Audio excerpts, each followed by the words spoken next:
What is up, guys? Welcome back to Wrestling Crossroads. As always, I am one half your dynamic duo, Twisted, alongside Brother Pyro. What's up, yo? And today we are talking Backlash in Puerto Rico, baby! Not sorry about that. Oh, I know you're not. Most definitely not. So I'm going to get us started because I know the next match you're kind of a little bit more into than I am. So our first match up, we have Seth Rollins versus Omos, and everybody went Rollins. I'm kind of surprised that nobody really went Omos on this one. And just because of the sheer, height difference and whatnot. But given what's right around the corner, you're going to want to prop Rollins. I'm sorry. Yeah. You're going to want to prop Rollins to be in the position to potentially win that World Heavyweight Championship. Okay. You want your first champion to be somebody established, somebody that you know can handle the workload, somebody that you know has been at the top of the mountain successfully. Yeah. And has been able to many times. Maintain that status, that level at all times. Consistency is key. Rollins is my pick to win the inaugural World Heavyweight Championship. Well, we'll get to that when we come to it, depending upon the brackets, and then that's fair. We'll. But I would really like to see it be Rollins. So right now, Omos is just definitely not ready for that position. Oh no, I totally. And that agree. is definitely mine and Desario's reasonings for why we went Rollins. I just want Rollins because I can't necessarily see Omos picking up a win against somebody that established. Exactly. Not yet, at least. Right. He still has a lot more to go. He has a lot more growth. All right, take us into the next match. All right, match number 2. The Bloodline represented by Solo Sikoa, former undisputed unified WWE Tag Team Champions Jimmy and Jay the Usos, taking on the original bro, Matt Riddle, and your current undisputed unified WWE Tag Team Champions, Kevin Owens and Sami Zayn. So, this one, another very unanimous pick. We're going Tag Champs and Riddle. I don't see the Bloodline picking this one up because I see something happening where they pin Jimmy or Jay. So, with the cracks that are already there that are going to be at this point the size of meteors. Yes. Be the size of craters. Yes. Desario had an interesting point. Okay. He has Solo. Not necessarily betraying the Bloodline, but betraying the Bloodline. Explain. He's going to take out his brothers. In honor of in word of the tribal chief. Yes. Because you can tell the tension between Roman and the Usos. Yeah, are definitely there, and then he'll be here next. Solo is the only one still legit in line that you've never really had to question. I mean, Heyman is going to give Solo some kind of instruction, either during the pre-show, and nobody's going to know what it is. But it's going to be post-match. He attacks his brothers. You take out your brothers. I mean, Roman's finally going to organize the hit. I kind of agree with that. It sounded like at first that you were saying that he attacks them during the match, which gives the other side the win. But that could be a thing too. I see, this is how you get rid of. This is how you continue that divide. Yeah. And this is how Roman keeps everyone else in check. Well, yes, but another thing that they could do is Jimmy or Jay is the one to lose, one of the Usos. And then you have Solo just walk out. And just completely dismiss his brothers. Walks out. He ends up with Tribal Chief next Friday. We'll say, yep, the return of the Tribal Chief next Friday on SmackDown, y'all. And then what you do is you have Solo take out the Tribal Chief. Because Solo, yes, maybe the one to fall in line, but what if he's the one that's kind of planted everything? This could be a way to really solidify Solo and His name is freaking Solo. I There's know, a reason. For a man named Solo, he ain't ever by himself. He needs to be. And he needs to be by taking out the tribal chief. He's going to take out his brothers. He takes out his brothers tonight. We'll see. Stands with Roman on Friday. And then eventually they go there. Eventually they will end up going their separate ways, though. Okay. We'll have to wait and see. Bring us into the next deuce. Cody Rhodes versus Brock Lesnar, where we all picked Cody aside from Desario. He feels there's more to the story there. I mean, we know this isn't gonna be we all have this inkling that it's not gonna be a one-off. No. Sorry. You all good there? I'm trying not to die on the podcast. Sorry about that, y'all. And if this isn't a one and done, then yeah, it would make sense for Lesnar to pick up the win. Cody then. Because this is very 2012 Cena-esque, where Lesnar is that big obstacle before you can find yourself being back on top. Okay. I mean, another thing that I could necessarily say, aside from my pick for Cody, would be a no contest. I can see that. Somebody, Lesnar pulls some BS where it's a low blow, or Cody ends up getting a weapon, something. I could see something happening where this ends in a no contest, disqualification, some type. All right. Take us into the next. I know you're very excited about this one. SmackDown Women's Champion Rhea Ripley defends against Puerto Rico's native daughter, Zelina Vega. And she is a member of the LWO. I know you're very excited that that's brought back. Oh, I am so happy that that's brought back, because that was Eddie's faction back in WCW. But then that was a time of factions where they still got lost in the shuffle anyway. Anyways, take us to the predictions. So, with the exception of Flash, massive surprise there, by the way. Oh, yeah. Because he has very much got a hard-on for Rhea any night of the week, twice on Sunday. Mami, throw me around the room. Am I wrong? No. Okay.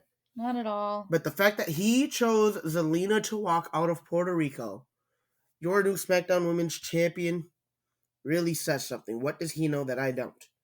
I think he's been listening to us discuss the fact that Zelina could win this and then get it dropped at Night of Champions. But because Rhea literally just won the championship.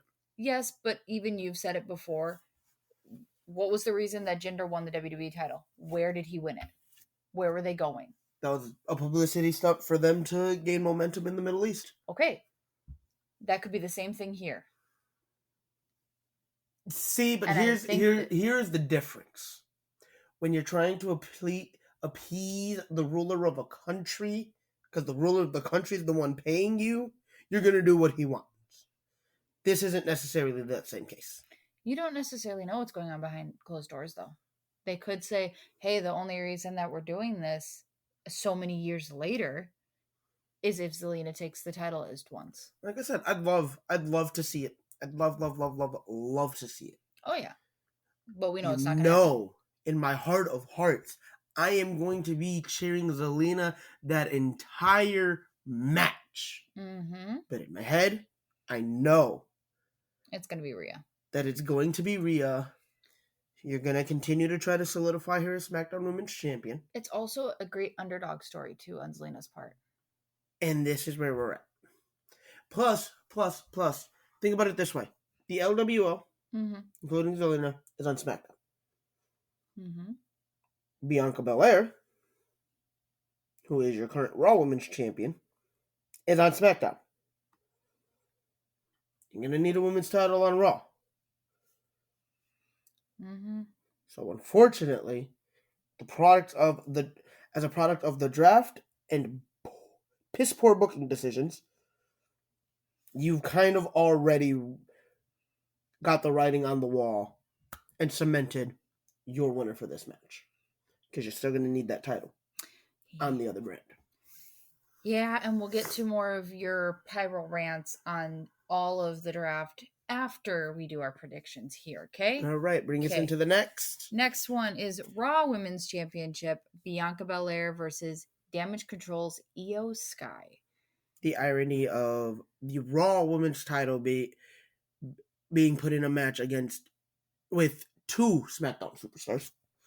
Oh, they haven't transferred the title yet, and I'm just saying. Word is that once this brand split goes through, that Night of Champions, they're going to be introducing new titles without the Raw and the SmackDown. Oh, I'm excited for that. But again, Raw Women's Champion, both competitors are on SmackDown. And whatever, we've had it before. I'm just saying, I think it's funny. We've had it before. So everybody, we kind of split down the middle. So yourself, Flash, and Desario all chose Bianca Belair, whereas me and Hex went Io Sky. Poor why? We've said it. It's time to take the title off of Bianca, and I know that you wouldn't pick this member of Damage Control. I'm gonna put it this way though. It's not even just who this member of Damage Control is. She doesn't have the momentum behind her to justify putting the strap on her. No, but you've also said the language barrier too is the reason not to. So unfortunately, as much as I would love to see Bianca's reign come to an end, nothing about it coming to an end tonight would make any lick of sense. Io doesn't. Again, the language barrier would limit her as champion. Mm-hmm. You are still mid-story with whatever the hell is going on with Damage Control. You gotta kind of finish that one out first. But what if this is a way to do it? Io really doesn't have any momentum built around her enough to justify pulling that trigger. As great as she is in the ring, there's nothing aside from in the ring. Like there's nothing, no other substance there. Okay, then let me ask you this: with the brand split, who's Bianca's next challenger if Io doesn't get it? We're gonna have to analyze a lot of this roster, but we have a lot of promising young talent coming up too. Okay, so do you say somebody from NXT? I can see, because I'm trying to think of all the women that have been drafted from NXT and where they've been drafted to. I know not a majority of the women ended up going to SmackDown. Because I know Indy went to Raw. Yes. Zoe went to Raw. Yes. You have the NXT Women's Tag Team Champions that on SmackDown. Yep. So could either of them be her next challenger? I can see her putting on a really good match with Alba Fire. Okay. I could see Alba Fire being the one of the two, if either. I could see it being Alba Fire. Okay. But right now, like I said, SmackDown doesn't really have a strong women's division, but that's because, one, I don't remember half the roster, and two, a lot of them are tied into the tag team scene right now. Okay. All right. Well, I have my reasoning. You have your reasoning. Let's jump into the next match. Take us through. Right. Triple threat, U.S. title, Austin Theory, Bobby Lashley, Bronson Reed. So this one's a little bit of everywhere. With for once. Myself and Hex going Lashley, you and Desario going Theory, and Flash going Reed. Why Theory? I don't see the title getting taken off of him. He has a lot of momentum behind him. And your biggest thing when we look at this, analyzing it, is momentum. Well, yeah, because he is very hot, especially off of his WrestleMania win, to continue with this. And I see that this is kind of a way, if he does lose it tonight, that's the way that you put him into the world title picture.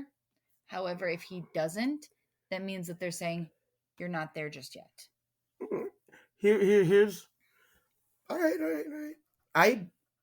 All right. Hold on, because now hold on. Pause. Pyrotechnical difficulties for a second. Please stand by. Why'd you pull some shit out of your ass that I would pull? Yes, because I listened to you enough. I despise you. No, you don't. You can't use me against me. I can use you against you. You use me against me all the time. There's a difference. No, it's not. You're right. It's not. No. See, my thing is, as much as I can justify that, I can also see them still with or without the strap, at least putting him in one of the triple threat matches. Yes. That's going to lead. I don't see him winning, because I don't.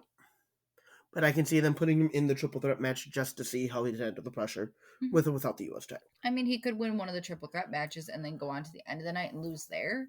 I mean, yeah, and that's my thing, is I'm pretty sure it's just, let's see if he can handle this pressure. Yeah. Which is perfectly fine, because Theory isn't necessarily the best, because he's really not. Not yet, but I think in time. But he's growing. Tweaks. He's growing. Yes. He really is. Initially, I really was going Bronson Reed. I wanted to see it. I think it would have been the right time. However, given, again, the effects of the draft, you drafting the IC title to Raw, not setting it to be defended until at least Night of Champions after the rosters are officially in motion and, officially take place starting Monday. Yes. You kind of booked yourself into a corner there where, all right, the U.S. title now has to stay on SmackDown. So that one definitely forced me to go adjust my pick on the fly. And I went the Almighty because I think it's time to give him something. Well, give him something again. He just won the Andre the Giant Memorial Battle Royal, which usually doesn't really mean anything. But I know Lashley, upon Lashley winning it, he did want to give it some kind of meaning. What better way to make it work than a Workhorse title? Then give it that title. Well, here's another thing that I've noticed is, and then you can build traction with this one to then eventually, I don't know, give us Lashley Roman for the title at say a SummerSlam. If Roman decides to show up. Oh no, he's already slated for SummerSlam. He will be at SummerSlam. Here's my thing: is if you haven't Triple H. If you haven't noticed, for the past year, Bobby Lashley's been chasing the U.S. title. And he's either had it or it's been transferred to Seth Rollins or Austin Theory. But he's been chasing that for almost a year now. So, I don't necessarily see anything bad with him winning. I just see Theory coming out of it being the victor. All right. And I'm going to let you take us into the last match, because I know you're going to love it. And as always, headphone warning, because I think this is going to be our main event. If it's not your main event, you're a dumbass. Okay. Headphone warning per usual. San Juan Street Fight, Damien Priest, Bad Bunny. At one point, really close friend. So this is about as personal as it gets. Let's talk about how we got here. Have at it, brother. 2 years ago, Bad Bunny performed at the Rumble. Yes. He had the performance of Booker T at the Rumble. And then Priest was then he became a more regular feature. Him and Priest teamed up at that Mania against Miz and Morrison. Thank you. Yep. I was like, there's somebody I know. Because they were trying to get into a music deal with Bad Bunny, and Bad Bunny was like, Let's not. Thank you. Let's not. I'll have my people call your people, but please don't be expecting that call. Yeah, more or less. We hadn't heard from Bad Bunny for a while. After that, Priest really did bring him into the company. Bunny involved in this year's Mania with being on the Spanish announce team, getting enough of Dom's crap, so he got himself involved. Priest ain't like that one too much. And here we are. Bunny issued the challenge. Priest accepted. Lord, let's go. Take us to the prediction. Because he, as your host, is like, yeah, I'm coming to kick your ass. Which is going to be fun. So, in a 4-1, Hex being the odd woman out. Love you, Hex. She always got to be. But why you got to be so difficult? Love you, but why you gotta be difficult? She picks Priest. Everybody else picks Bad Bunny. I want to know your reasonings. I know mine. I know Desario's, but I want inside your head. I just don't think, especially with him being the host, that they make him lose. And honestly, he has LWO in his corner. Whereas, Damien Priest has Judgment Day, but let's look at the numbers there. Judgment Day is But Judgment three Day males. Judgment Day ain't ever played fair. No. But the LWO has been dealing with them for long enough to know that they don't play fair. And here comes their side where they're going to be prepared for this shit. Oh, yeah. So, Your reasoning. Pretty much the same thing. He is your host, so it would be a really bad booking decision to have him lose. Plus, all right, ain't no more hostile crowd for professional wrestling than one of two places. Chicago and the island of Puerto Rico. The island of Puerto Rico definitely is hostile. We wake up on demon time. That island wakes up on demon time. That island is the definition of run and find out. Like, we is always there. Yep. You're always on that type of time. Exactly. I swear to God. We're always ready to turn up. Which side of the spectrum of turn up is really up to you. I promise. If Bunny doesn't walk out victor, as much as I want to say, let's keep establishing the Judgment Day to keep your fans happy, and to keep a full-blown riot, because Puerto Rico will riot. Bunny needs to walk into San Juan, trusty kendo stick, LWO by his side. Judgment Day is not going to be too far behind Priest. He needs to walk in, Bad Bunny, the multi Grammy, Platinum, whatever, recording artist. Yes. Yada, yada, yada. And he needs to come out victor. Especially because he got that dog in him, bro. I know Bunny got it in him to pick up the win. Oh, yeah. Definitely. So, now that we are done with that, I'm going to continue to reiterate our headphone warning because Brother Pyro, as you all know, is very passionate about this and can really turn his volume up to a loud 20, given the fact that he is full-blooded Puerto Rican. Lepa!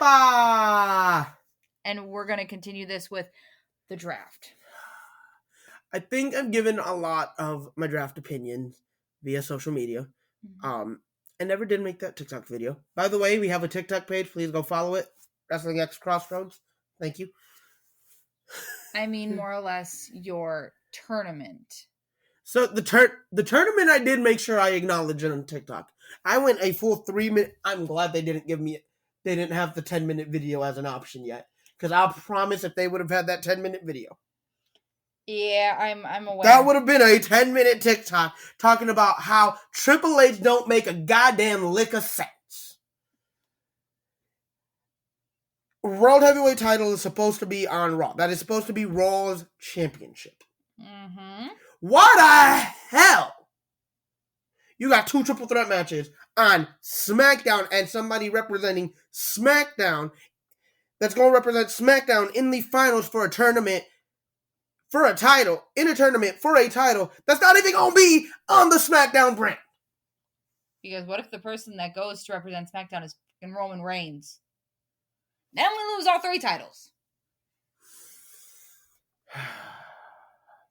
At that point, I might have to fly to Connecticut. And be like, bro, get your shit together. What the fuck are you doing? And yes, I realize what I said. What you doing?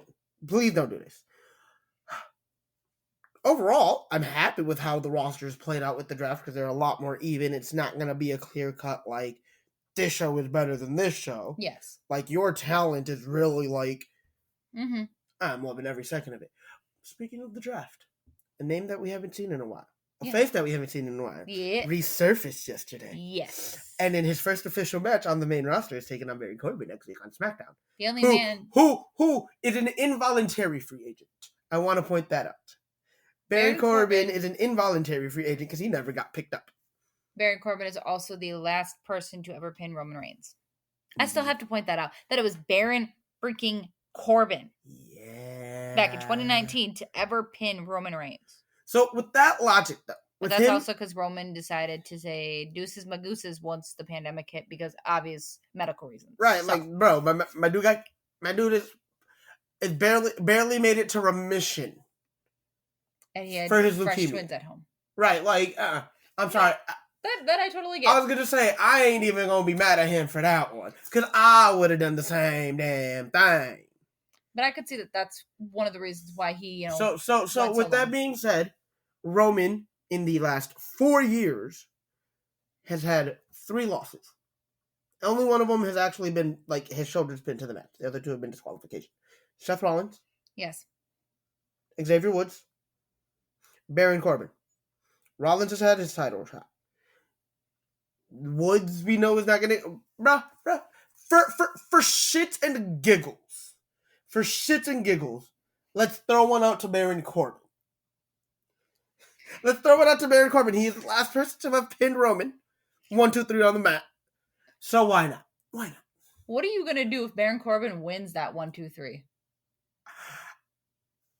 I'd cry. I'd cry because why? I'd laugh because why? And then you'd riot. And then I'd be a little upset because it should, and not for the because why reason, because you had him built as a world champion a long time ago and you missed that window of opportunity. So if for whatever stupid, foolish reason they were to go the route of putting the strap on him, I'd question everything because now makes no sense. I agree. All right, guys, that is going to be the end of this podcast, and we will see you yet again for Backlash recap. Yep, and then after that, Memorial Day weekend. And we'll get more information on that when we come back for the recap. post show. All right. See you. Enjoy the show, guys. Later.